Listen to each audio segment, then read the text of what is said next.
Episode 107 of Pokémon Horizons saw the brief return of Diana, and episode 108 is when she will make her true comeback, and she will do so in style. She and Arcanine will arrive while wearing sunglasses on a Revavroom-powered luxury car that has to be a reference to Team Star and their Star Mobiles. This flashy entrance paired with the almost satirical narration of the preview by some unknown man, and the fact that Diana is seen mostly just rejoicing over the fact that she gets to reunite with the Rising Ball Tacklers and to meet Uruto, likely because he has the same taste as her when it comes to where they choose to sleep aboard the airship, all make it seem like this episode will be nothing but nonsensical fun with little to no value for the story and the characters. However, there's certainly more to this episode than meets the eye.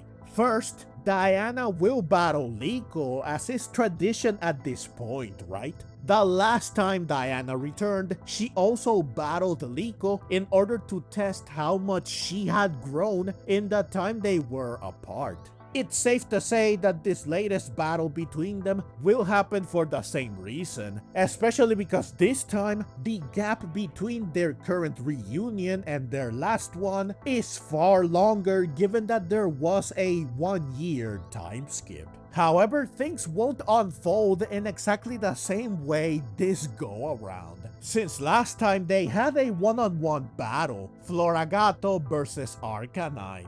This time, it seems that they will have a double battle, with Diana using her Arcanine and a Wash Rotom, a new Pokemon for her, one we haven't seen her use previously and that we didn't even know she had.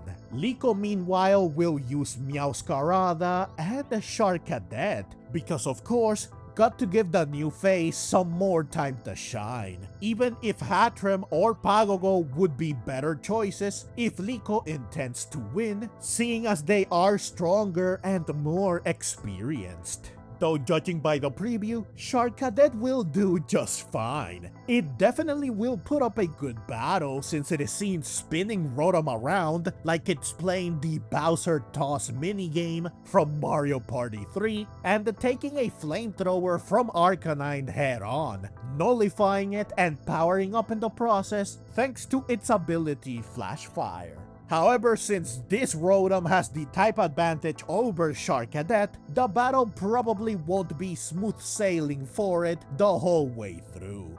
Though Meowscarada can cover said weakness, while Charcadet covers her weakness to fire. In fact, Meowscarada is seen visibly hurt with Charcadet behind her. Presumably she will cover it by taking a hit intended for it, something that will undoubtedly trigger its instinct and desire to protect others, which might allow it to turn the tide of the battle.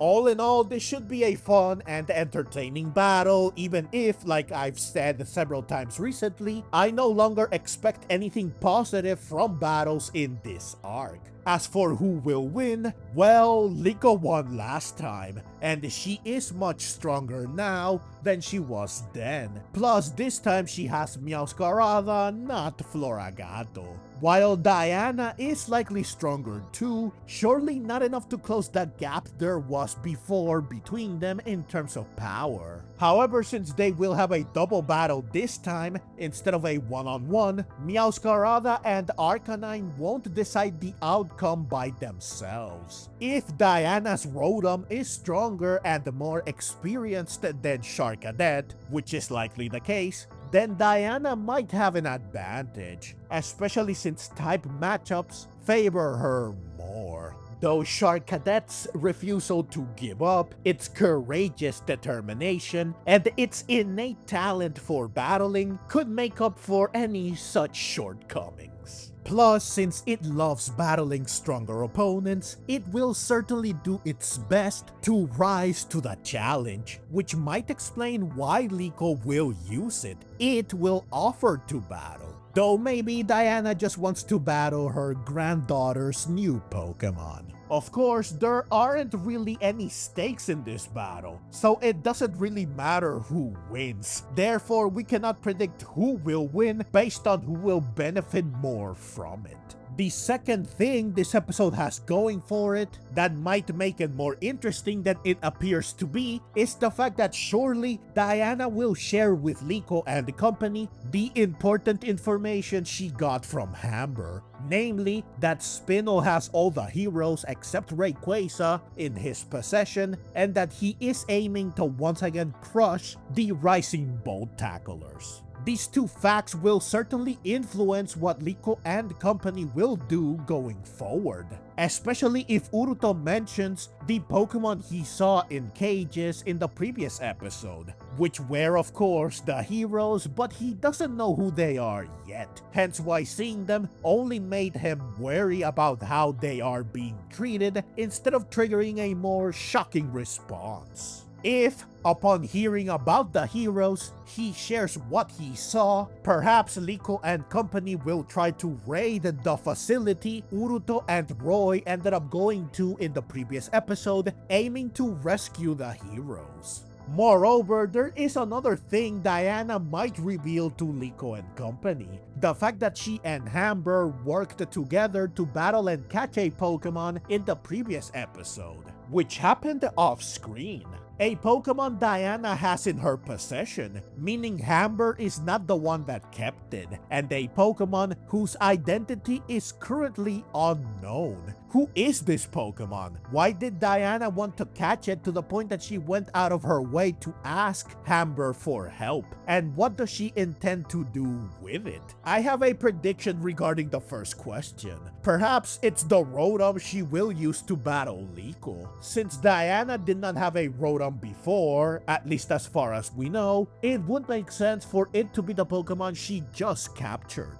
Though there really isn't anything special about a Rotom that would explain why she wanted one so badly. Plus, would a Rotom really give her and Hamber such a hard time, seeing as Arcanine and Dusknoir were both left looking like they went through one heck of a battle? Maybe, but I doubt it. If the Pokemon they captured is indeed Rotom, then having Diana reveal it won't be that exciting. Though her reasons for wanting one and a flashback showing how she and Hamber captured it could still be interesting. If, however, the Pokemon in question is not Rotom, then episode 108 might just have quite the surprise in store for us.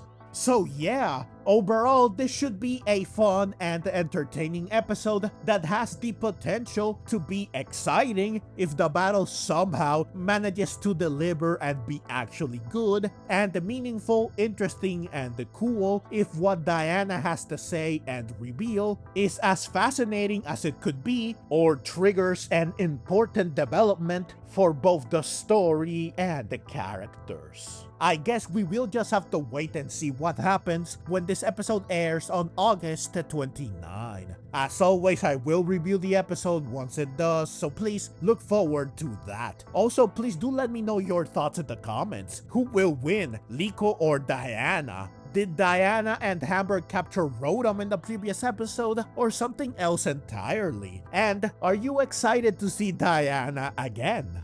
If you enjoyed this video and want to see more like it, feel free to click the links on screen. And if you'd like to support the channel and help me keep making content like this, you can find all the ways to do so in the description and in the pinned comment. Whether it's through a small donation or just watching and sharing, every bit of support means the world to me. Thank you so very much for watching, and let's meet again in the next video.